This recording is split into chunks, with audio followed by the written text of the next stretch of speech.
তো আমরা 8,579 টাকা বেতন, কাগজপত্র আমার কাছে ঠিকঠাকভাবে কিছু নেই, না স্যালারি স্লিপ আছে, নাই ইপিএফের কোনো আমরা প্রফিট পাইতেছি, না ইএসআইসির কোনো প্রফিট পাইতেছি। তো যে কারণে আজকে বছরের লাস্ট, যে এই মাসে আমাদের এখনও স্যালারি হয়নি। তো ওই কারণে আমরা যখন অফিসে আইলাম, তো অফিস থেকে করলে আর কি আমরা যারা আইছি তারা হ্যান্ড ক্যাশ কিছু টাকা দিয়ে দিব 3,000 করে, বাকি টাকা বুধবারে স্যালারি যখন দিব স্যালারি থেকে কাটটা রাখা দিব। তো আমার কথা হয়েছে যে আমরা আইছি, আমরা টাকা পাবো, বাকি যে আরও 200 জন এমপ্লয়ি আছে তারা কি অপরাধ করলো? আমরা অ্যাডভান্স টাকা দিব, যারা স্যালারি থেকে কাটটা রাখবো। যে আমরা এমন যদি হয় পরিস্থিতি যে শোষণীয় হয়ে রয়েছে, যে আমরা যে সার্ভিস দিয়ে দিব কীভাবে দিব? আমরা যদি বছরের শেষে যদি যে অল্প কয়েকটা বেতন পাই, এটা যদি না পাই, তো আমরা সার্ভিস কীভাবে দিব? যে মাননীয় মুখ্যমন্ত্রী স্যারের কাছে হাত জোর করে রিকোয়েস্ট, স্যার আপনি এই বিষয়টা একটু যদি গুরুত্ব সহকারে দেখেন, আমাদেরকে যদি একটু হেল্প করেন, তাহলে আপনার নিকট আমরা 102-র সমস্ত এমপ্লয়ি মানে চিরকৃতজ্ঞ থাকিব। আর এনএচএম তারা কইতাছে ওখানে মানে পুরো উল্টাই গেছে, তারা কইতাছে এই ব্যাপারে কিছু জানে না। তারা ক্যাম্পের টেন্ডার দিছে, এবার ক্যাম্প দুধু মধু রামশ্যাম যারা দুই চালাক তারা এই বিষয়ে কিছু জানে না। তো আমরা আমাদের এই সমস্যাটা হলে আমরা কার কাছে যাইতাম? আমরা মাননীয় এই সিএম স্যারের কাছে আমাদের ইয়েটা যাতে একটু দেখে। 102 অ্যাম্বুলেন্স, আমরা পাইলট, তো আমরা ওয়েস্ট ডিস্ট্রিক্টেরই অধিকাংশ এখানে স্টাফ আছি। তো দীর্ঘদিন আমরা স্যালারির ব্যাপারটা নিয়ে দীর্ঘদিন ব্যাপারে আমরা ভুগতে আছি। যেমন বেতন পাই 15 তারিখ, 16 তারিখ, 17 তারিখ, 22 তারিখ, 18 তারিখ। আজকে 5 বছর, দীর্ঘ 5 বছর ধরে আমরা রানিং এইভাবেই চলছে।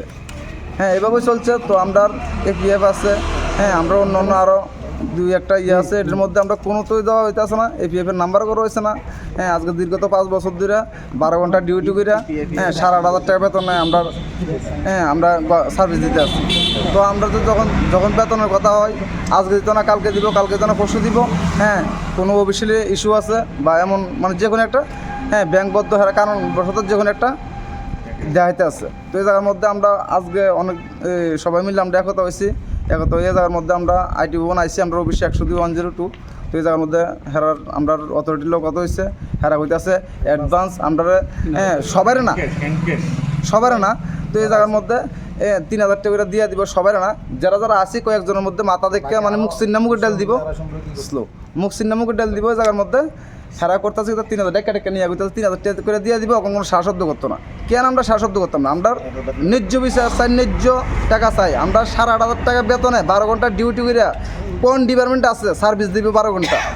আমরা এটার প্রকৃত একবারে আমরা মাননীয় মুখ্যমন্ত্রী মানিক শাহর কাছে আমরা জোরহাত করে আবেদন করছি যে তাদের যেমন আমরা মানে এভাবে একটু দেখে আমরা ব্যাপারটা নিয়ে 102 অ্যাম্বুলেন্স আমরা এটা গভর্নমেন্ট সার্ভিস হয়তো আমরা রাখে আছে টেন্ডার হিসাবে, ঠিক আছে, আমরা তো সার্ভিস দিয়ে যেতে আসি।